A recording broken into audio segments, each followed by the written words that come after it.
그가 또 가인의 아우 아벨을 낳았는데 아벨은 양치는 자였고 가인은 농사하는 자였더라. 세월이 지난 후에 가인은 땅의 소산으로 제물을 삼아 여호와께 드렸고 아벨은 자기도 양의 첫 새끼와 그 기름으로 드렸더니 여호와께서 아벨과 그의 제물은 받으셨으나 가인과 그의 제물은 받지 아니하신지라. 가인이 몹시 분하여 안색이 변하니 여호와께서 가인에게 이르시되 내가 분하여 함은 어찌 됨이며 안색이 변함은 어찌 됨이냐. 내가 선을 행하면 어찌 낯을 들지 못하겠느냐. 선을 행하지 아니하면 죄가 문에 엎드려 있느니라. 죄가 너를 원하나 너는 죄를 다스릴지니라. 가인이 그의 아우 아벨에게 말하고 그들이 들에 있을 때에 가인이 그의 아우 아벨을 쳐 죽이니라. 여호와께서 가인에게 이르시되 내 아우 아벨이 어디 있느냐. 그가 이르되 내가 알지 못하나이다. 내가 내 아우를 지키는 자니이까. 여호와께서 그에게 이르시되 그렇지 아니하다. 가인을 죽이는 자는 벌을 7배나 받으리라 하시고 가인에게 표를 주사 그를 만나는 모든 사람에게서 죽임을 면하게 하시니라. 오늘 말씀의 제목은 비교와 정죄를 넘어 은혜로 세워지는 정체성입니다. 우리가 다 정체성이 있습니다. 문제는 그 정체성의 기준과 그 정체성의 근거는 무엇이냐라는 겁니다.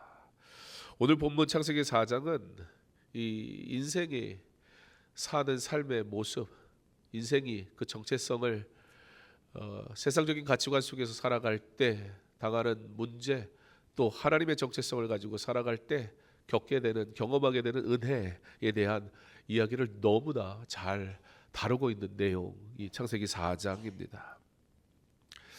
가인이 나옵니다. 가인은 땅의 소산을 드렸습니다. 아벨이 나옵니다. 아벨은 양의 첫 새끼와 기름을 드렸습니다. 이것을 우리가 단지 만약에 가인은 농산물을 드려서 아벨은 피의 제사를 드려서 그래서 하나님께서 가인의 제사를 무시하신 거다 이렇게 해석을 한다면 조금 문제가 있을 수 있습니다. 사실 가인과 아벨 이 시대에는 우리가 알고 있는 구약 시대의 제사 제도가 아직 완전하게 정립되지 않았던 때 레위기에 하나님의 말씀이 주어져서 이렇게 제사를 드려라라고 하신 말씀이 주어지기 전에 훨씬 전의 이야기입니다. 그러나 이것을 통해서 우리가 한 가지 또 아는 것은 뭐냐면 처음부터 하나님 앞에 드리는 제사의 삶은 있었다라는 것을 우리가 알 수 있습니다. 그러므로 오늘 가인과 아벨의 제사의 이야기를 구약의 레위기에 나오는 제사 제도에 도입시켜서 해석하려는 것은 무리가 있을 겁니다. 또 레위기에 나오는 제사 제도를 가지고 우리가 이해하려고 한다고 해도 소재 같은 경우에도 곡식을 빻아서 하나님 앞에 드렸던 제사가 있었기 때문에 농산물을 제사로 드렸다고 해서 문제될 것이 전혀 없습니다. 그렇기 때문에 아벨의 제사는 양의 새끼를 드렸기 때문이고 가인의 제사는 농산물로 드렸으니까 문제가 되느냐, 사실 그런 이야기를 다룬다고 보기는 어렵습니다. 무엇보다 성경은 성경을 통해 해석하는 게 중요합니다. 칼빈은 성경이 성경을 해석하게 하라라고 했습니다. 이 이야기에는 어떤 의미가 담겨 있냐면 성경이 성경을 해석할 수 없다면 더 이상 해석하지 않는 것이 좋다라는 의미도 담겨져 있습니다. 과도한 상상과 과도한 나의 어떤 필요에 따른 하나님의 말씀의 적용은 별로 건강한 해석은 아닙니다. 그러므로 오늘 이 아벨과 가인의 제사에 대해 성경이 뭐라고 말씀하는지 좀 볼 필요가 있습니다. 히브리서 11장 4절은 믿음으로 아벨은이라고 했습니다. 아벨의 제사가 무엇이었다라고 얘기합니까? 믿음이었다라는 걸 얘기하고 있습니다. 그러므로 더 나은 제사를 드렸다 그렇게 설명하고 있습니다. 요한일서 3장 12절은 가인의 행위가 악했고 아벨의 행위는 의로웠다라고 말씀하고 있다는 것입니다. 어떠한 모양과 어떠한 모습으로 하면 하나님이 더 영광 받으시느냐가 아니라 하나님이 기뻐 받으시는 온전한 제사가 드려지는 그 믿음의 제사, 하나님은 그걸 저와 여러분에게 원하신다라는 것입니다. 오늘 이 예배가 믿음으로 드려지는 거룩한 예배 되길 간절히 소망합니다. 아벨은 하나님께서 주신 것을 하나님께 돌려드리는 믿음의 예배였고 가인은 하나님 앞에서 드리는 예배를 자기 증명의 무대로 만들어버렸습니다. 하나님은 예배를 통해 너는 나의 사랑받는 자다라는 이 사실을 확인시켜 주고 원하시는데, 오늘 우리가 이 예배를 드릴 때 우리 예배를 통해서 우리가 무엇을 누려야 합니까? 내가 하나님의 자녀됨을 누려야 되고, 하나님께서 나를 구원하셨음에 대한 감사의 고백이 있어야 되고, 그 구원의 은혜와 감격 속에 하나님의 영광을 위해 살아가는 자로 부름받았다는 그 기쁨 속에 하나님 옆에 온전히 올려드리는 거룩한 예배가 되어야 할 줄 믿습니다. 그런데 그런 것들을 다 잊은 채, 너무 식상하고 이제는 너무 익숙해져 버린 채 나를 증명하고 나를 드러내는 어떤 행위로 이 예배가 드려진다면 그 예배는 하나님이 받으시지 않을 겁니다. 하나님은 예배를 통해 너는 나의 사랑받는 자다라는 이 사실을 확인시켜 주시려고 했는데, 오히려 가인은 예배로 내가 옳다, 내가 더 뛰어나다, 내가 더 나은 존재다라는 사실을 자꾸 증명하려고 했었습니다. 어떻게 아냐고요? 왜냐하면 4장 5절의 말씀에 가인의 행동을 통해 우리는 알 수 있습니다. 무엇이라 기록되냐면, 가인이 몹시 분하여 안색이 변하니. 언제요? 예배 드리고 예배 끝났는데 기분이 확 상한 거예요. 예배 잘 드렸는데 예배 끝나고 나서 기분이 상한 정도가 아니라 분노하는 거예요. 여러분, 이게 가능하느냐? 얼마든지 가능하다라는 걸 지금 우리는 보고 있습니다. 여기서 가인이 가지고 있는 정체성의 모습을 우리는 보게 됩니다. 하나님께서 그의 제물을 받지 않으셨을 때, 즉 내가 원하는 방식의 예배, 내가 원하는 어떤 행위의 어떤 모습이 인정받지 못할 때, 드러나지 않을 때 가인은 분노했다, 그 얘기입니다. 사실 하나님께서 그 제물을 받으시 않았을 때 가인이 취해야 될 행동은 무엇이었습니까? 아, 내가 잘못했구나, 회개 자리로 나오는 것이었어만 했습니다. 그런데 가인은 어떤 느낌을 받았어요? 왜 분노했어요? 분노했다는 것은 어떤 것입니까? 거절당했다는 느낌이었습니다. 내가 이렇게 했는데 나를 알아주질 않아? 내가 이렇게 했는데 나에 대해서 칭찬하지 않아? 내가 이렇게 했는데 나한테 허락받지 않아? 내가 이렇게 했는데 나의 존재감이 나타나질 않아? 아, 나 그럼 이거 안 할래. 가인의 정체성은 은혜가 아니라 성과의 행위에 묶여 있었습니다. 그러나 놀라운 사실은, 그럼에도 불구하고 그런 가인의 연약함과 문제와 상관없이 하나님은 가인에게 하나님께 돌아올 길을 열어주십니다. 사랑하는 성도 여러분, 우리의 연약함과 상관없이 오늘 하나님께 주시는 은혜의 길로 나아가는 저와 여러분의 삶이 되길 간절히 소망합니다.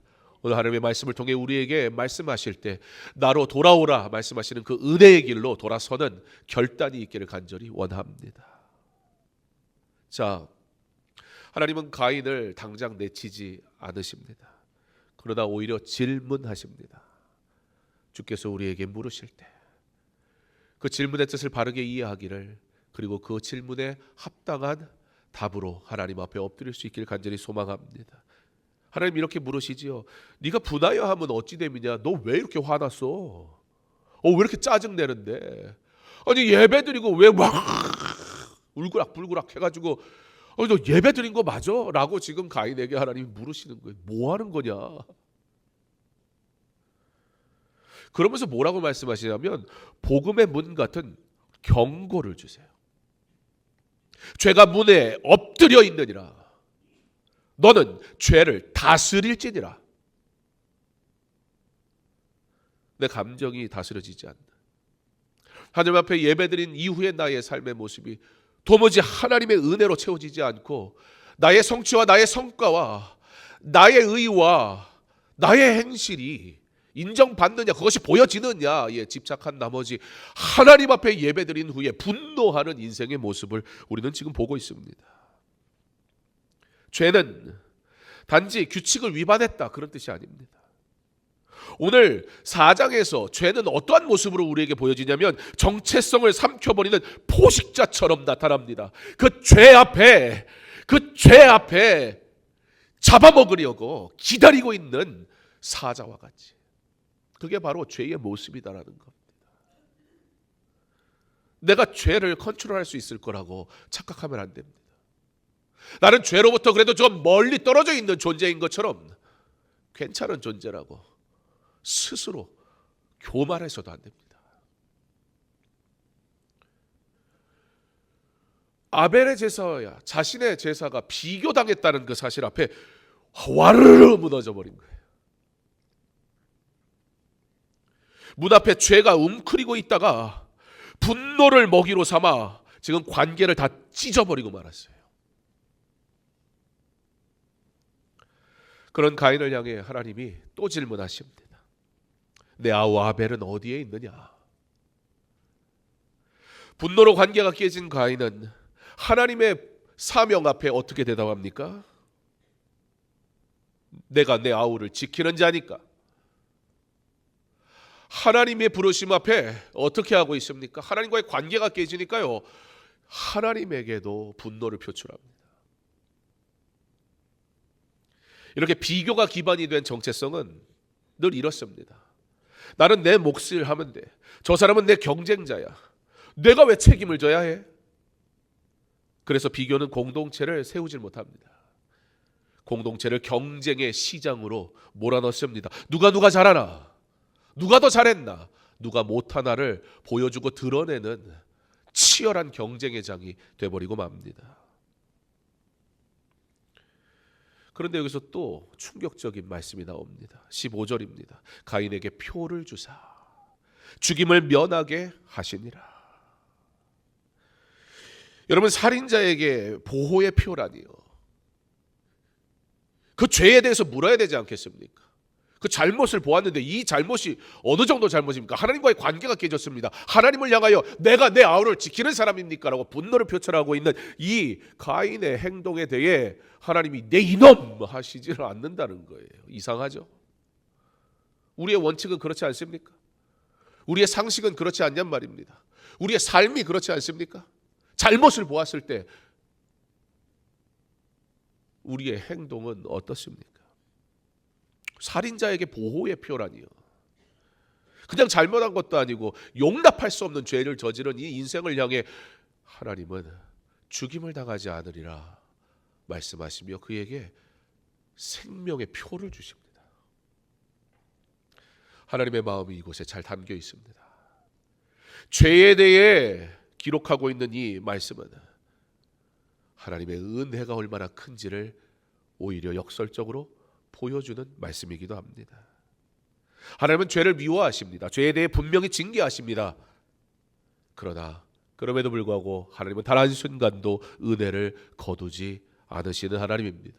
오늘 저와 여러분이 이곳에 있을 수 있는 이유는 하나님이 은혜를 베푸시기 때문인 줄 믿습니다. 이 표를 주신다는 것은 네 죄가 가볍다라는 뜻이 결코 아닙니다. 그럴 수도 있지라는 좋은 게 좋은 식도 아닙니다.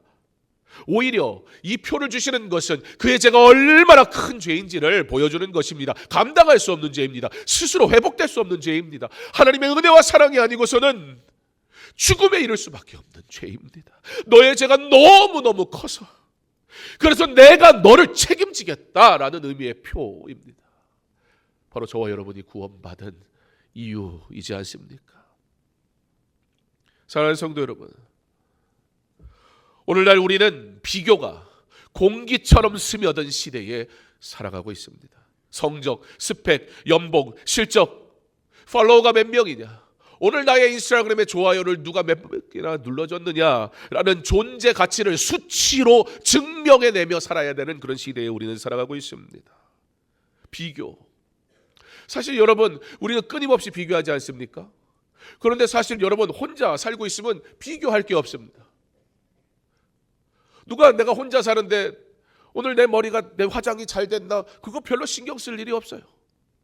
여러분, 혼자 사는 사람이 산에서 나는 잘생겼다 그렇게 외치면은 메아리가 너는 못생겼다 그러고 옵니까? 안 그래요. 뭐라고 떠들든 뭐라고 어떻게 살든 혼자 살면 비교하지 않습니다. 무슨 얘기입니까? 우리는 나는 안 그래라고 말하는 것 같지만 우리는 모든 사람이 모든 순간 서로에게 비교를 하며 살아가게 돼 있다, 그 말입니다. 심리학자들이 이런 사람의 비교의식에 대해서 다룹니다. 레온 페스팅거는 사회적 비교 이론에서 이런 얘기를 합니다. 사람은 자신의 가치를 확인하기 위해 타인과 비교하려는 경향이 있다.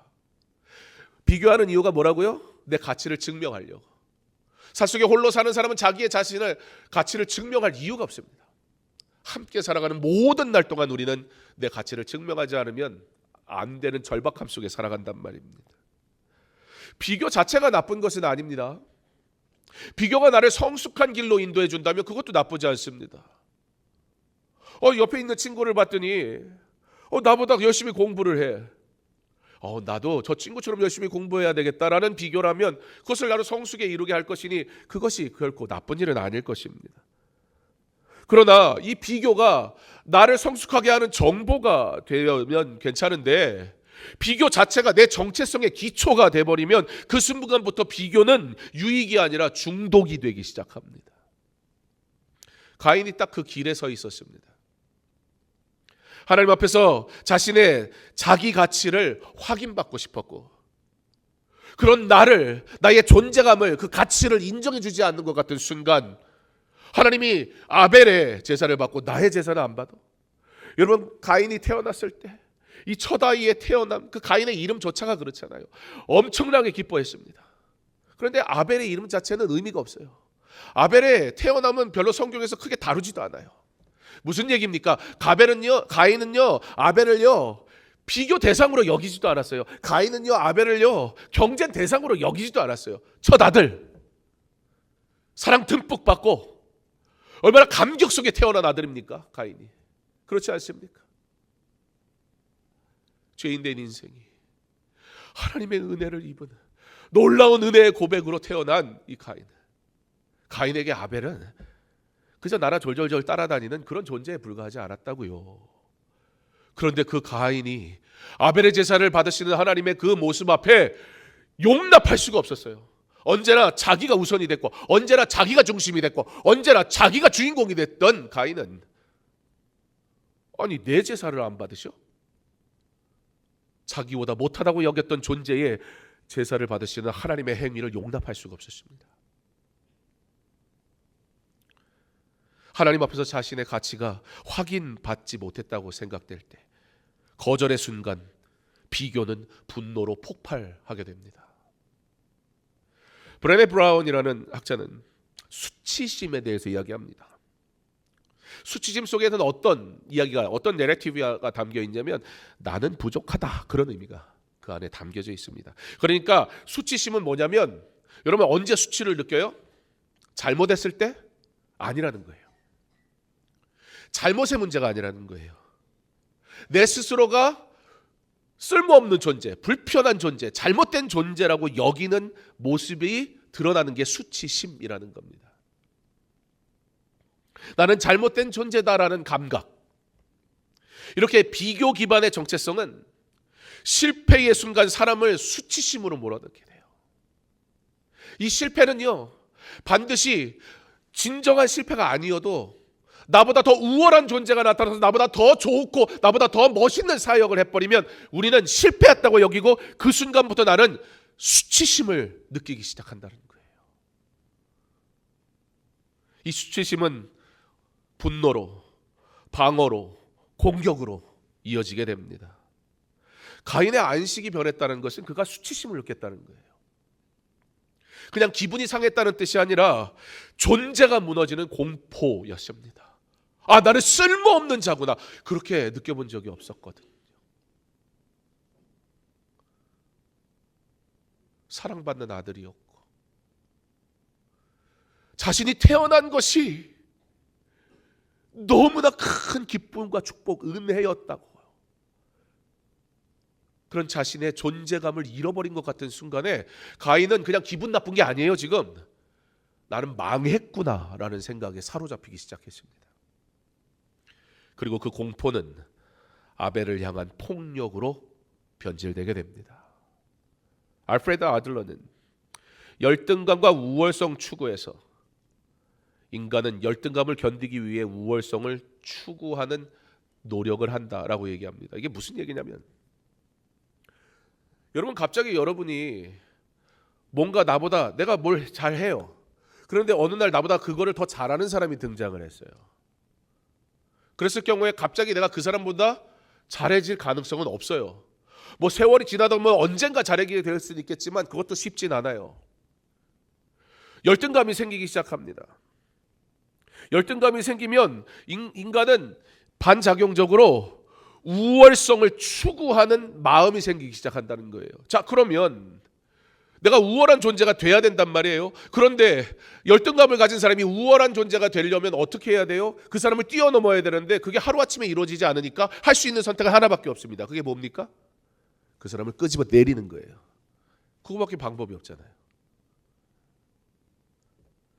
타인을 나보다 아래로 만들든지 그도 안 되겠다 그러면 물리적인 방법을 써서라도 끄집어 내리려고 하는 욕망이 우리 안에 있다는 겁니다.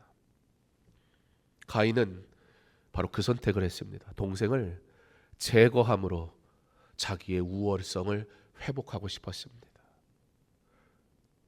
교회 안에서 나의 존재감이 사라진 것 같을 때, 내가 그토록 주의 교회를 위해 충성하고 헌신했는데 누군가 나보다 더 뛰어난 사람이 등장했을 때 우리에게는 이런 마음이 생기지 않을까요? 우리도 똑같은 죄인이고 연약한 인생일 뿐인데. 이게 바로 비교 기반 정체성의 잔혹함입니다. 내가 살려면 누군가가 작아져야 하는 구조. 여러분이 살아가는 세상의 방식이지 않습니까? 여러분의 살아가는 세상의 방식은 철저하고 처절하게 이 전략을 적용시키며 여러분 거기서 지금 살아남으신 분들이잖아요. 여러분 그렇게 살아가고 있잖아요. 의도했던 의도하지 않았던 누군가를 밟지 않으면 내가 설 수 없는 세상에서 여러분들 치열하게 살다 오시지 않았습니까? 너무나 우리에게 익숙한 구조입니다. 그렇게 살다가 교회 오니까 하루아침에 내가 다른 존재가 될 수는 없을 겁니다. 너무나 익숙한 그 삶의 방식이 우리 안에 묻어날 수밖에 없을 겁니다. 이러한 우리의 모습, 이런 가인의 모습이 그러므로 가인과 같이 우리가 살인을 저지르진 않았지만 그렇다 하여 결코 낯선 일만은 아닙니다. 어쩌면 너무나 익숙한, 심지어 교회 안에서도 나의 나타나는 모습일지도 모르겠습니다. 나 아닌 다른 누군가 인정받을 때 마음이 불편해지고 내 실패가 실패했구나, 하나님 나를 도우소서, 이게 아니라 내 실패가 내 존재의 실패처럼 느껴져서 좌절하고, 그래서 관계가 경직되고, 저 사람이 날 보면서 욕하지 않을까? 저 사람이 날 보면서 비웃지 않을까? 저 사람이 날 보면서 판단하지 않을까? 저 사람이 날 보면서 내가 한 것처럼 정죄하지 않을까? 말이 날카로워지고 내 마음속으로 누군가를 끊임없이 밀어내는 현상이 내 안에 나타나게 됩니다. 이 세상을 살아가는 모든 사람들은 이 질문을 하며 살아갑니다. 나는 누구인가? 모든 철학자의 시작이고 인생이 누구나 하는 질문입니다. 나는 누구인가? 이 말이 무슨 의미입니까? 나는 가치 있는 사람인가? 그 얘기입니다. 사실 나는 누구인가? 이것은 죄가 아닙니다. 이 질문은 오히려 인간의 깊은 갈망입니다. 하나님을 만나고 하나님과 함께 즐거이 그가 만드신 에덴 동산에서 즐겁게 살아가도록 지음받은 우리가 죄로 인하여 하나님과의 관계가 깨지고 하나님과 멀어진 우리, 이제는 희미하여 하나님을 알지도 못하고 하나님을 찾지도 못하고 하나님을 만날 수 없는 인생에게 주신 갈망을 통해 하나님께 다시 나오게 하시는, 사실 하나님이 우리에게 주신 성품입니다. 문제는 죄로 인해 우리가 엉뚱한 데서 답을 찾는다는 거예요. 이 갈망이 하나님을 향한 갈망이 되어야 하는데, 하나님 앞에 드리는 온전한 예배를 향한 갈망이어야 되는데, 하나님 앞에 엎드려 기도하는 갈망이어야 되는데, 하나님께 온전히 올려드리는 찬양의 갈망이 되어야 되는데, 우리의 눈이 가려 우리의 죄가 우리로 하여금 하나님을 볼 수 없게 만들어 무엇을 갈망하게 합니까? 성과를 갈망하게 합니다. 비교하면서 나의 우월의식을 어떻게든 채우며 잠시 만족을 누리려 합니다. 그러나 곧 사라질 그 영광은 나로 하여금 오늘 또 불안하게 만듭니다. 오늘 비전 트립을 떠나는 분들 마음 한켠에도 이런 싸움이 있을 수 있습니다. 내가 가서 잘해야 의미가 있지, 내가 도움이 되어야 가치가 있지. 그런데 오히려 복음은 우리에게 이렇게 말씀합니다. 너는 이미 사랑받는 자이기에 가는 것일 뿐이다. 선교는 사랑받음을 아는 이들의 삶을 통해 드러나는 거룩한 사역입니다. 즉 사역이 정체성을 만들지 않는다는 말입니다. 정체성이 사역을 낳습니다. 섬김이 성도 되게 하는 것이 아닙니다. 저 사람 일 시키면 잘할 거예요. 아니에요. 일을 잘하겠죠. 그건 일 잘하는 거지 믿음이 잘하는 거하고는 상관이 없습니다. 그러나 성도가 주의 이름으로 섬길 뿐입니다.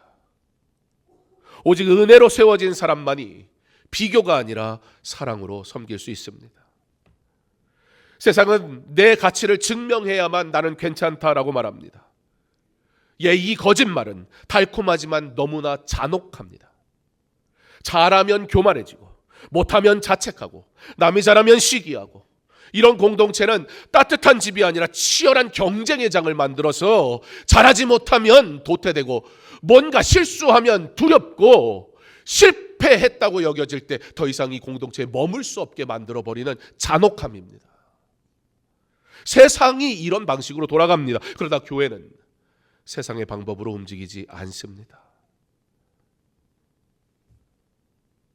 죄는 문 앞에 엎드려져 있다가 그 틈으로 들어와 관계를 죽입니다. 비교는 결국 정죄로 흐릅니다. 정죄는 결국 단절로 흐릅니다. 가인은 아벨을 실제 행동으로 죽였고, 오늘날 우리는 말로 서로 죽이고 있습니다. 차가운 시선으로, 뒷말로, 무시로, 무관심으로 말입니다. 수많은 살인을 저지르며 살아간단 말입니다. 여기에 하나님이 길을 여십니다. 죄를 다스릴지니라. 죄를 다스릴지니라. 그리고 표의 은혜를 주십니다. 가인에게 가인아 좀 조심 좀 해라, 그게 아니라 아예 새로운 길을 그냥 열어버리세요. 죄악된 길에 서 있는 인생에게 조금 나은 길로 가라고 하시는 것이라 아예 은혜의 길로 돌이켜버리세요. 그것 말고는 방법이 없어요. 선을 행하면 어찌 낯을 들지 못하겠느냐. 여기서 선을 행함은 단순한 도덕 행위가 아니라 하나님 앞에서 바른 예배의 자리로 돌아오는 것입니다. 하나님은 가인에게 회복의 문을 열어두셨습니다. 사랑하는 성도 여러분, 오늘 하나님께서 저와 여러분에게 이 회복의 은혜의 문을 여셨기에 오늘 이 자리에 우리가 있는 것을 믿으시기 바랍니다. 어떤 우리의 공로나 우리의 열심이나 우리의 수고나 우리의 필요 때문에 하나님이 오늘 우리에게 이 자리를 허락하신 것이 아니라 그 주홍 같은 죄, 도무지 감당할 수 없고 용납할 수 없는 그 죄의 모습을 가진 자임에도 불구하고 여전히 사랑하셔서 은혜의 문을 여셨기에 오늘 우리가 이 자리에 나와 하나님 앞에 예배 드리는 것을 기억하시기 바랍니다. 하나님이 가인에게 회복의 문을 열어두십니다. 선을 행하면 어찌 낯을 들지 못하겠느냐. 은혜로 돌아오면 얼굴을 들을 수 있다는 것입니다. 사랑하는 성도 여러분, 이곳에서 비난과 비교를 통해 성도가 얼굴을 들을 수 없으면 되겠습니까? 이것은 바로 그 비난과 문제와 죄악과 어리석음으로 가득 찬 인생이, 그럼에도 불구하고 하나님이 은혜로 부르셔서 그 얼굴을 들고 하나님의 얼굴을 베없는 곳인 줄 믿습니다. 이곳에서 성도가 얼굴을 들게 해야지, 이곳에서 성도의 얼굴을 땅에 쳐박게 하면 되겠습니까? 이곳에서 비교가 아니라 하나님의 은혜로 다시 얼굴을 드는 은혜가 시작돼야지, 이곳에서 비교를 통해 얼굴을 땅에 쳐박고 하나님을 못 만나고 가는 곳으로 만들어서 되겠습니까? 죄가 너를 원하나 너는 죄를 다스릴지니라. 이 말씀은 인간이 스스로 죄를 정복할 수 있다는 뜻은 아닙니다. 그러나 성경 전체에서 오히려 우리는 죄의 권세 앞에 무너지는 연약한 존재라는 것을 보여줍니다. 그리고 하나님 경고하십니다. 너 이렇게 살다 죽어. 죄가 너를 사로잡아. 사탄의 생각이 너의 마음을 갉아먹어. 빨리 돌아와라. 말씀으로 깨우십니다. 은혜는 죄를 가볍게 여기는 면허증이 아닙니다. 나는 예수 믿었으니까 구원받았으니까 라고 말하며 죄 가운데 살아도 어차피 난 용서받을 거니까 라는 그러한 허황된 어리석음이 아닙니다. 오히려 은혜는 죄를 정면으로 직면하게 하는 겁니다. 그러므로 내가 죄인이구나 돌이키게 하십니다. 가인에게 표를 주시며 하나님은 심판 중에도 은혜를 베푸시고 가인에게 표를 주신 하나님은 죄인을 보호하시면서 회복의 길을 여십니다. 4장 10절에 아벨의 피는 땅에서 부르짖는다 말씀합니다. 정죄의 울음입니다. 그런데 히브리서 12장 24절은 말합니다. 새 언약의 중보자이신 예수와 및 아벨의 피보다 더 나은 것을 말하는 뿌린 피니라. 아벨의 피가 심판을 말할 때 예수의 피는 용서를 말합니다. 아벨의 피가 죄값을 외칠 때 예수의 피는 값을 내가 치렀다 라고 선언합니다. 사랑하는 성도 여러분, 복음은 바로 그 죄성을 가진 인생이 탐닉하는 비교 그 자체를 끊어버렸습니다. 더 이상 이것은 비교하는 것이 아닙니다. 더 이상 이것은 정죄하는 것이 아닙니다. 더 이상 이것은 비교당하며 어떻게 하면 내가 인정받을까 전전긍긍하며 무엇인가를 나의 삶의 열심으로 드러내고 내가 은혜를 얻어내는 것이 아닙니다. 그러나 이것은 죄인이 얼굴을 드는 것입니다. 이것은 죄인이 하나님의 은혜로 회복되는 것입니다. 이것은 죄인이 서로 비교하는 것이 아니라 사랑으로 서로 섬기는 것입니다. 복음은 비교를 끝냅니다. 이제 우리의 삶의 비교가 끝나기 원합니다. 이제 우리의 삶의 비교가 사라지기 원합니다. 너는 그리스도 안에서 이미 수용되었다. 내가 너를 나의 자녀로 삼았다라고 하나님이 선언하십니다. 성도 여러분, 복음은 그냥 유익이 아닙니다. 복음은 정체성의 기초를 바꾸는 하나님의 선언입니다. 세상은 말합니다. 증명해라, 이겨라, 보여줘라. 그러나 복음은 말합니다. 그리스도 안에서 너는 이미 해방되었고 사랑받았다. 그래서 은혜로 세워진 정체성은 이런 열매를 맺습니다. 비교가 줄어듭니다. 남의 성공이 더 이상 내 위협이 아니라 함께 기뻐할 일이 됩니다. 정죄가 멈춥니다. 예전 같으면 그 사람 판단하기 바빴을 내 삶이 나도 은혜를 누리며 살아가니까 사람을 은혜로 바라보기 시작합니다. 공동체가 회복됩니다. 내가 내 아우를 지키는 자입니까? 라고 분노하던 인생이 주님 안에서 우리가 서로 짐을 지는 자가 되겠습니다. 고백하게 됩니다. 오늘 그리스도의 사랑의 복음을 전하러 비전 트립 팀이 출발합니다. 오늘 떠나는 23명의 팀원들 그리고 남아있는 우리 모두에게 주님이 주시는 말씀은 이것입니다. 나는 더 이상 비교로 살아가는 자가 아니라 은혜로 부름받은 사람입니다. 떠나는 비전 트립 팀원 여러분, 여러분은 성과를 내러 가는 게 아닙니다. 하나님의 사랑받은 자로 갈 뿐입니다. 사역으로 여러분은 여러분의 가치를 증명할 것 아닙니다. 이미 주님이 가치 있게 하셨습니다. 그러니 현장에서 누군가 어떤 사람보다 더 잘하려고 멋있는 사역을 하려고 하지 마십시오. 그런데 그런 대신 나를 통해 하나님의 사랑이 드러나는가 그 일에 관심 가지시기 바랍니다. 그때 비교가 아니라 성취가 아니라 성과가 아니라 긍휼의 사역이 시작되고 복음의 열매가 맺혀지게 될 것입니다. 남아있는 강서중학교의 성도 여러분, 잘 다녀오세요라는 말로 끝나서는 안 됩니다. 기도로 그들과 함께 해주십시오. 동시에 우리 모두 이 질문을 하기를 바랍니다. 우리 안에 남아있는 가인의 그 모습을 말입니다. 교회는 비교가 사라지는 곳이어야 합니다. 초신자도 상처 입은 사람도 실패한 사람도 세상에서는 어디서 네가 감히 라고 말하는 그러한 존재도 이곳에 와서 감히 얼굴을 들고 하나님을 배웠고 그 하나님의 은혜로 회복되는 곳, 거룩한 주님의 교회 강서중학교에 되길 간절히 소망합니다. 이게 교회입니다. 내 아우가 어디 있느냐? 하나님이 가인에게 물으신 이 질문, 정말 하나님이 아우가 어디 있는지 몰라서 물으시는 게 아니잖아요. 정보를 달라는 게 아니잖아요. 이 정보와 수치에 매몰되어 있는 우리의 삶은 메말라 버립니다. 이것은 회복의 질문입니다. 내 아우 아벨이 어디 있느냐? 오늘 하나님은 우리에게 물으십니다. 내가 미워했던 사람은 어디 있느냐? 내가 속으로 정죄했던 그 형제 자매는 어디에 있느냐? 네가 비교로 밀어내고 정죄했던 그 사람은 지금 어디 있느냐? 그냥 모른 척하고 나하고 좋은 관계를 가진 사람들과 한 40명, 50명 신앙생활하면 만족하지 않습니까? 사실 인간관계 수백 명에 모이는, 수천 명이 모이는 교회라고 그 사람들과 다 교제하는 거 아니잖아요.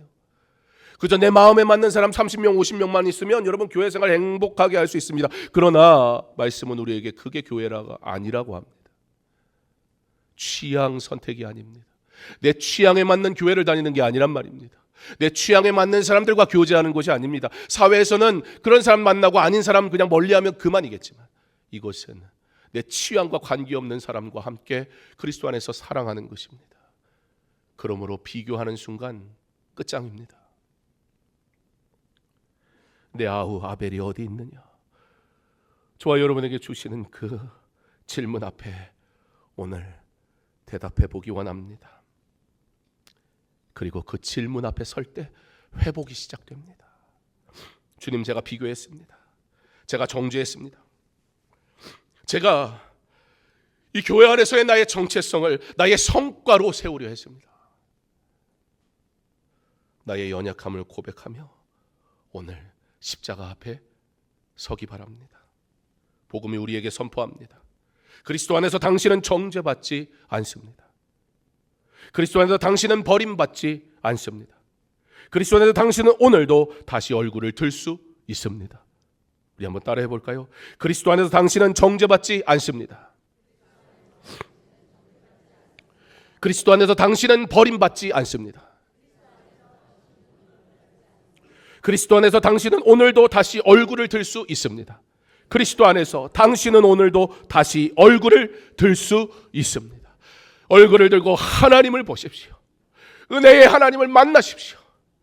나를 사랑하시고 이 모습 그대로 용납하시는 그 하나님의 사랑을 입었으니 은혜를 입은 자, 비교가 아니라 은혜로 사랑하는 자가 되게 하실 줄 믿습니다. 이제 우리의 정체성을 비교와 성과 위에 세우려 했던 죄를 고백하며 회개하기 원합니다.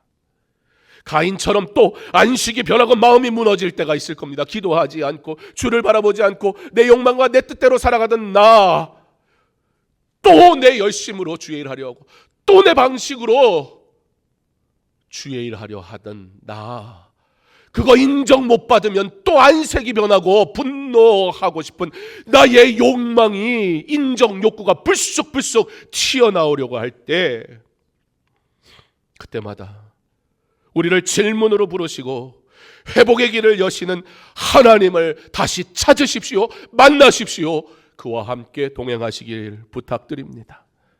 무엇보다 아벨의 피보다 더 나은 것을 말하는 예수 그리스도의 피를 의지하겠노라 결단하며 내가, 그리고 우리 교회가 비교가 아닌 복음으로 서로를 세우는 믿음의 공동체, 사랑의 공동체, 하나님의 형상을 닮은 주님의 교회 되게 하시기를 주님의 이름으로 축원합니다.